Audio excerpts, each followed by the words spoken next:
si l'art manifesté était le feu de la créativité, permettant une certaine transmutation de l'humanité.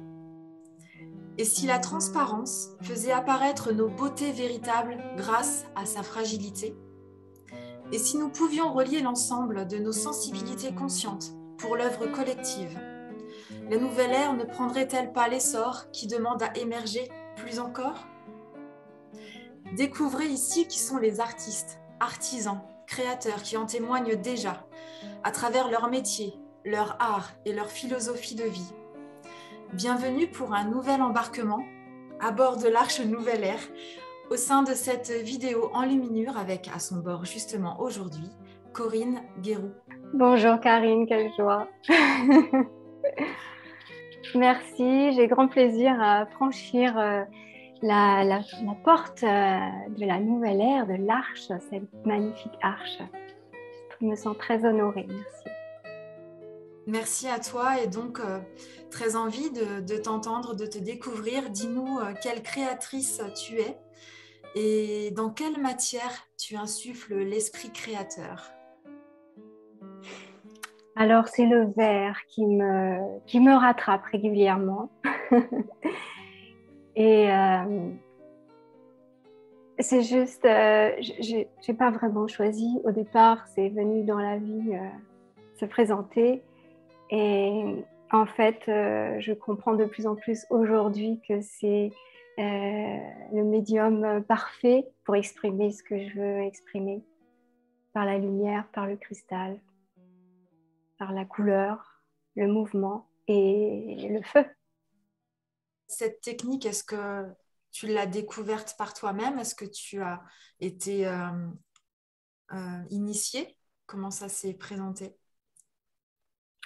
À la fin de mes études de graphisme, on m'a proposé un job en fait dans une entreprise de gravure sur verre. Donc là, il s'agissait de travailler le verre par sablage à froid. Et j'étais vraiment émerveillée. Sauf que le rythme de salarié, ça, c'était un petit peu plus difficile voilà, à m'adapter. Mais c'était fait. La connexion, elle était faite. Et par la suite, en fait, j'ai continué, j'ai exploré par moi-même. Je récupérais du verre, je le taillais, je le collais. Et puis, j'ai rencontré de plus en plus de personnes, en fait, qui m'ont montré leur technique. Alors donc tu fais des bijoux. Actuellement, ouais, ouais. Dis-nous J'ai un petit fait, peu. ouais, je suis passée par différentes périodes. Au début, il y a eu la gravure, bien sûr, et puis est vite venu en fait le travail à chaud avec une artiste, Chantal Royan, qui travaillait la pâte de verre. Et là, donc, je me suis décidée à acheter un four et j'ai fait beaucoup de vasques, d'objets de décoration. Elle m'avait transmis en fait les courbes de température et à partir de là, voilà, c'était à moi d'y aller. Euh, et par la suite, j'ai été chez un fileur de verre. Et là, c'était le contact direct avec la matière, puisque avant je posais les plaques dans le four, mais là, au filage, en fait, les baguettes sont dans les mains, la flamme est devant et on voit le verre couler et on interagit en direct. Donc, je crois que c'est ça qui me quitte plus maintenant, c'est ce plaisir-là.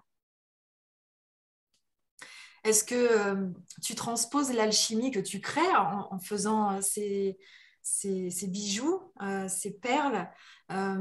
Est-ce que tu transposes cette alchimie-là aussi dans ta vie? C'est un tout, c'est complet.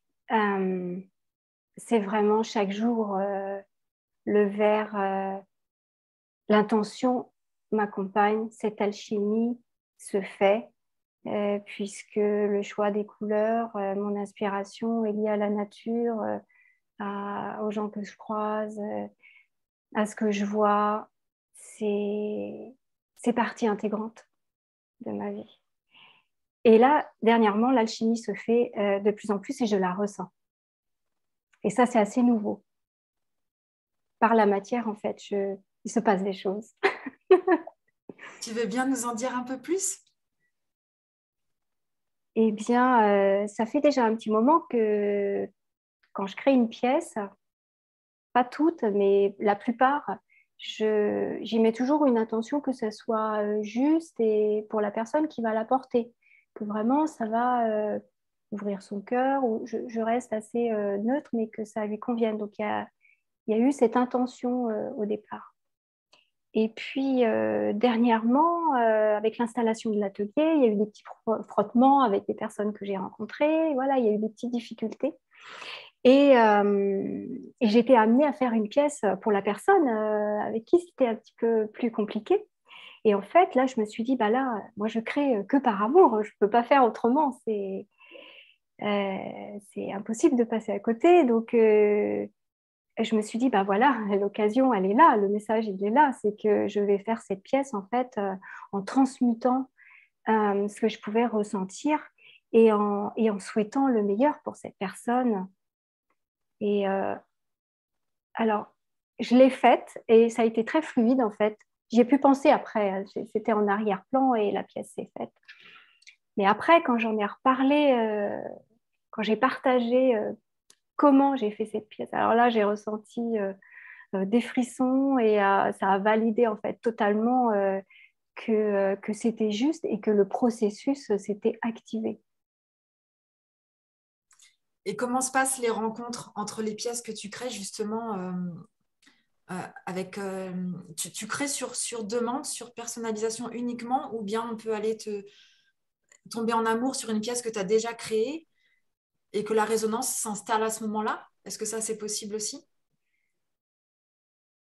C'est pareil, j'ai longtemps refusé en fait de travailler à la commande parce que je suis assez mauvaise élève. J'aime être libre. Et puis à chaque fois, je reculais, j'étais désolée, je dis oh, je vais la faire, mais voilà, il y avait toujours un mais.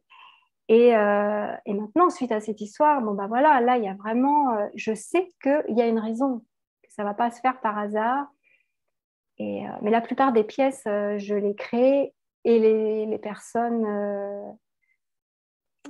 entrent en résonance avec ou pas. Magnifique. On sent quand tu en parles la finesse. C'est marrant parce qu'il y a vraiment une continuité de l'être que tu es dans tes créations, quoi. C'est vraiment une continuité, une expansion dans cette finesse de présence, de mots et et de manifestation finalement à travers les créations que tu offres au monde. Oui, parce qu'avant, je faisais des choses beaucoup plus grandes. Et en fait, une perle, c'est pas grand-chose, c'est un tout petit objet. Euh, le bijou, c'est pas forcément, je suis pas très bijou, mais c'est un prétexte. Mais c'est aussi quelque chose qu'on peut porter contre son cœur, qu'on peut accrocher à la lumière. Euh, Puisque mon monde, c'est vraiment le cristal, l'arc-en-ciel. Depuis toute petite, c'était les paillettes. Voilà, donc quand j'arrive à capter l'émerveillement d'une personne, que je vois dans ses yeux, qu'elle plonge dedans, je me dis, voilà, c'est gagné, c'est tout ce que ça me donne tellement de joie. Est-ce que, alors on verra hein, des vidéos, des photos, pardon, en fin de vidéo de quelques pièces de tes créations. Est-ce que tu as plaisir aussi à expliquer ce que tu fais quand on vient te voir à l'atelier, par exemple? Est-ce que tu as plaisir à expliquer? Ouais, j'aime beaucoup. Ouais. Ouais, ouais, ouais. Ah oui, oui. Bon, c'est pas toujours facile. Si je suis vraiment dans une grosse pièce, des fois, je peux pas parler. Je suis dedans, voilà. Mais sinon, ben oui, c'est par le partage aussi qu'on continue d'apprendre. Ouais, tout à fait. Alors, ce que j'aimerais aussi recueillir avec tes mots, c'est quel sens a pour toi justement l'Arche Nouvelle Ère? C'est c'est partager tout cet amour, cet émerveillement,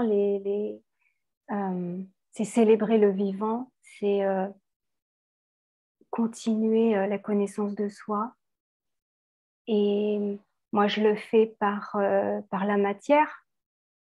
Ça n'a pas été toujours le cas puisque j'étais plus perchée, en fait.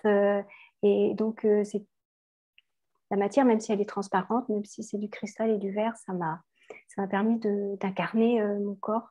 Et, et cette nouvelle ère que je souhaite voir, c'est ça, c'est cette lumière d'amour, c'est tout ce que tu décris dans tes interventions. Enfin, c'est tellement juste. C'est, je ne sais pas trop quoi dire d'autre parce que c'est tellement évident ce que tu partages. Moi, ça me vibre totalement. Et je sais qu'on est en train de se connecter les uns les autres. On est en train de se rencontrer. Elle est déjà là. Toi, tu la proposes.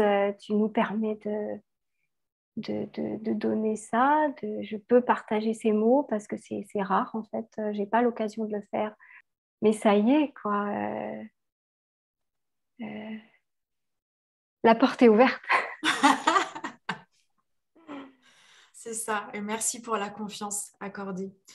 Euh, Est-ce que tu as envie de nous partager ton leitmotiv quotidien, quelque chose, une phrase qui résonne pour toi et qui te donne voilà, l'élan chaque jour ou un encouragement pour chacun, ce qui viendrait là? Ah, c'est toujours la joie, l'émerveillement, l'enfant intérieur qui se dit, voilà, un nouveau jour, qu'est-ce que je vais en faire? Parce que tout est possible. Et quand j'ouvre le four le matin, bah ça c'est vraiment un gros leitmotiv. C'est que voilà, j'ai fait la pièce la veille et puis je découvre le lendemain matin. Donc, je crois on a tous, on prépare tous quelque chose un peu la veille pour le lendemain. On peut le regarder sous un nouvel angle parce qu'on est une personne nouvelle chaque jour. Et ça, quelle chance de changer le regard de l'observateur, puisque l'on est juste l'observateur de tout ce qui se déroule. Merci pour ce regard-là, oui, absolument. On arrive déjà en fin de cette navigation ensemble, Corinne. Merci d'avoir répondu à l'invitation. Merci de nous avoir parlé de tes sublimes bijoux. Je vous invite évidemment à suivre l'élan intérieur de votre cœur pour prendre le temps de découvrir davantage ce que Corinne offre à notre monde. Merci Corinne pour les perles de finesse, pour les délicates gouttes assemblées d'amour, de foi et d'engagement. Gratitude infinie. Merci pour cette invitation. J'étais très émue. Et bonne continuation à cette arche qui s'ouvre de plus en plus grande. Merci Corinne. À très bientôt. À très bientôt. Si vous avez envie de contribuer en résonance de cœur avec les valeurs de l'Arche Nouvelle Ère, partagez joyeusement cette vidéo et suivez évidemment les prochains embarquements. À très bientôt de tout cœur ensemble.